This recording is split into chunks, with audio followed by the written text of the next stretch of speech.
السلام علیکم ډیر سټوډنټس. زه یم مصور مخلص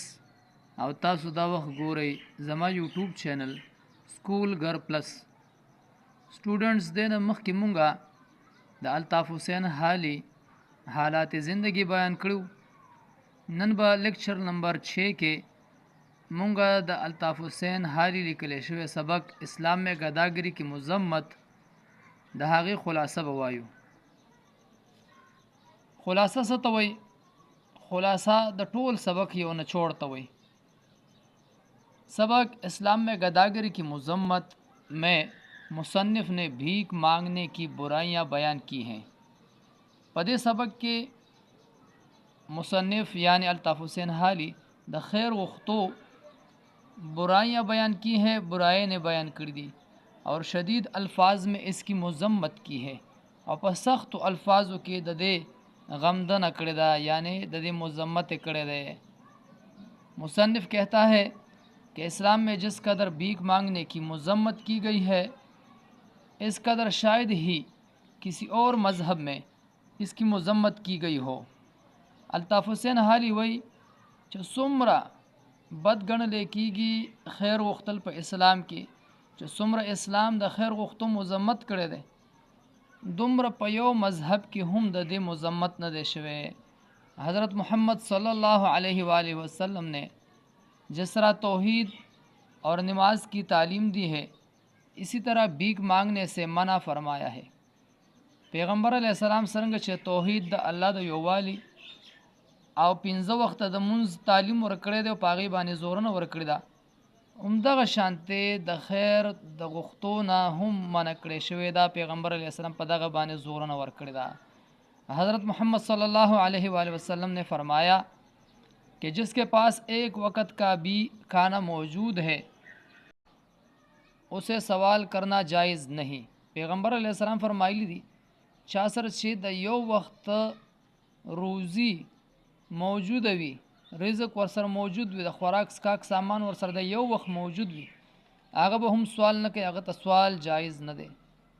और जो अल्लाह के नाम पर सवाल करता है वो मलऊन है.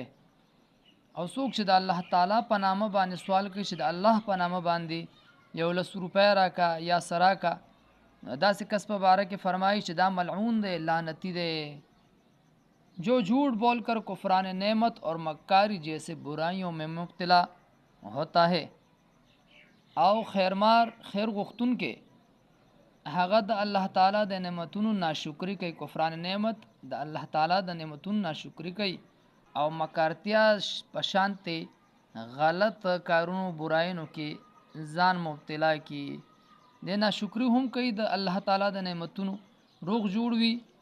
او دی وای چې ما سره هیڅ هم نشته دی او ځان چې کوم دی ګډ شل کړی وي په دغه وجه د الله تعالی د نعمتونو ناشکری کوي.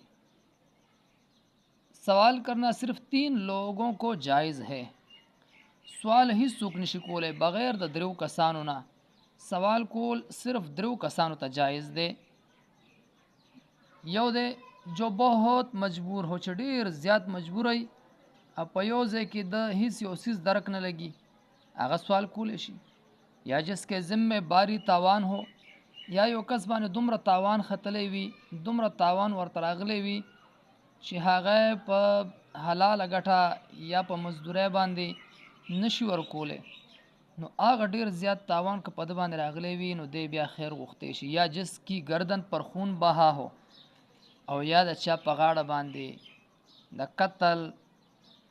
خون بهاوي د قتل رقم ورکي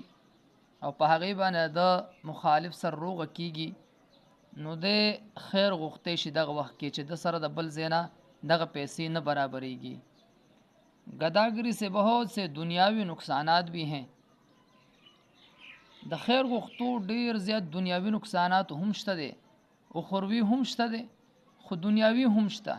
जिनमें वतन के काम के लोगों की कमी भी है. द वतन द कार द खल को कमी राशि हाँ खलक चिकम द वतन द पारा कारामद वी द हगी دغه رجان خیر غختو طرف ته شي او دی د تیار خړل عادي شي نو په دغه وجه دی چې کوم د مهنت مزدوري بیان کوي او په تیار کینې نو په دغه خلکو باندې چې د وطن غټ کار کیږي وطن د دغه سیز نه محروم شي ځکه چې دا خلک د مهنت نه تختی اس طرح غیر مستحق لوگ مستحق लोगों के حق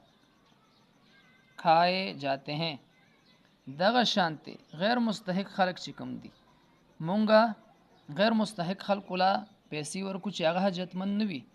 مال ورکو پیسې ورکو یا بل څه دغه شانته خیرات زکات کی کم چې مستحق دي داغي حق اواله شو په دې باندې دغه غیر مستحق خلق دا د مستحق خلقو حق اخری اور اس طرح دن بدن گداگروں کی تعداد میں اضافہ ہوتا جاتا ہے او دغه شانته ورځ په ورځ د دې خیر مارو په تعداد کې اضافه کیږي هغه ځکه چې مونږه مستحقین لا هم ورکو خیرات زکات او غیر مستحقین له هم ورکو نو دې ته چې خلک وګوري نو په تیار باندې خلک د دې عادت شي چې مونږ ته به هم دغه شانته په تیار ملاويږي نو د دې غداګرو د دې خیر غختونکو تعداد په دغه وجه هم سیوا کیږي اس طرح اخروی نقصانات میں بھکاری کے منہ پر भीख मांगने का दाग होगा او د اخرت نقصان څه دی چې د خیرمار په مخ باندې به د قیامت په ورځ یو تور داغ وي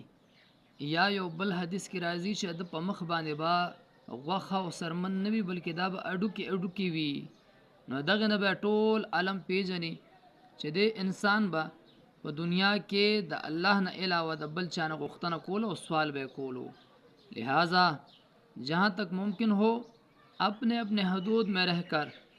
गदागरी का सद्देबाब करना चाहिए नो पखपल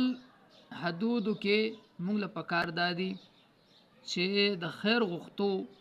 روک تام او کو رسار کو د خیر غختل او د خیر مار چې هغه غیر مستحقین دي